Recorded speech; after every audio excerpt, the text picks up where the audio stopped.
കൊല്ലം railway സ്റ്റേഷനിൽ അത്യാധുനിക സൗകര്യങ്ങളോടെ നിർമ്മിച്ച മൾട്ടി ലെവൽ കാർ പാർക്കിംഗ് സമുച്ചയമാണിത്. അമൃത് ഭാരത് സ്റ്റേഷൻ പദ്ധതിയുടെ ഭാഗമായി 11,450 ചതുരശ്ര മീറ്ററിലാണ് 5 നിലകളിലായി ഈ പാർക്കിംഗ് കേന്ദ്രം ഒരുക്കിയിരിക്കുന്നത്. ഒരേ സമയം 130-ലധികം കാറുകൾക്കും 200-ലധികം ഇരുചക്ര വാഹനങ്ങൾക്കും പാർക്ക് ചെയ്യാം. ഇലക്ട്രിക് വാഹനങ്ങൾ ഉപയോഗിക്കുന്നവർക്കായി പ്രത്യേക ചാർജിംഗ് പോയിന്റുകളും ഇവിടെ സജ്ജീകരിച്ചിരിക്കുന്നു. ലിഫ്റ്റ്, അഗ്നിശമന സംവിധാനങ്ങൾ, സുരക്ഷാ ക്യാമറകൾ എന്നിവ ഒരുക്കിയിട്ടുണ്ട്. എന്നിട്ടും ഇപ്പോഴും പഴയ സ്ഥലത്ത് വാഹനങ്ങൾ പാർക്ക് ചെയ്തിരിക്കുന്നു.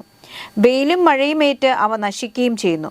പുതിയ കെട്ടിടത്തിലെ വാഹന പാർക്കിംഗ് ഫീസ് എഴുതിയിരിക്കുന്ന 2 ബോർഡുകളിലൊന്ന് ഭാഗ്യശ്രീ കോൺക്രീറ്റ് ബ്ലോക്സിന്റെ പരസ്യമാണ്. താരിഫ് സ്ഥിരം യാത്രക്കാരെ വലയ്ക്കുന്നതും.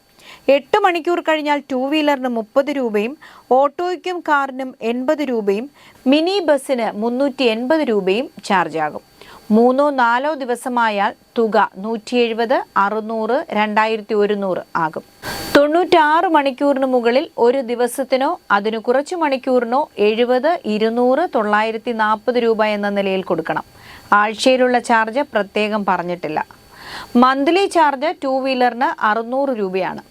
ഓട്ടോയ്ക്കോ കാറിനോ ബസ്സിനോ മന്ത്ലി ചാർജ് പറ്റില്ല.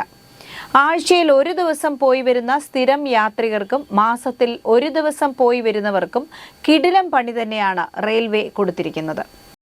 പല കണക്കുകൾ പ്രകാരം വലിയ തുക അടയ്ക്കേണ്ടി വരും. കൂനിന്മേൽ കുരുവെന്ന പോലെ റെയിൽവേ സ്റ്റേഷൻ ചെമ്മാമുക്ക് റോഡിലും QAC റോഡിലും വാഹനങ്ങൾ പാർക്ക് ചെയ്യുന്നത് കൊല്ലം സിറ്റി പോലീസ് നിരോധിച്ചു കഴിഞ്ഞു. ഇതിന്റെ ഭാഗമായി റോഡുകൾക്ക് ഇരുവശത്തും റിബൺ കെട്ടി തിരിക്കുകയും നോ പാർക്കിംഗ് ബോർഡുകൾ സ്ഥാപിക്കുകയും ചെയ്തിരിക്കുന്നു.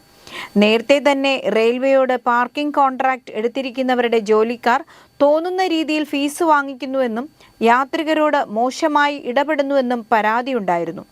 ഇതൊക്കെ പേടിച്ചാണ് പലരും ഇവിടെ പാർക്കിങ്ങിന് വാഹനം വെക്കാൻ മടിച്ചിരുന്നത്. തീർച്ചയായും സൗകര്യങ്ങൾ ആവശ്യമാണ്, പക്ഷേ അത് സ്ഥിരം യാത്രികർക്കും ഉതകുന്ന രീതിയിലാകണമെന്ന് മാത്രം. കരുതൽ ന്യൂസ്, കൊല്ലം.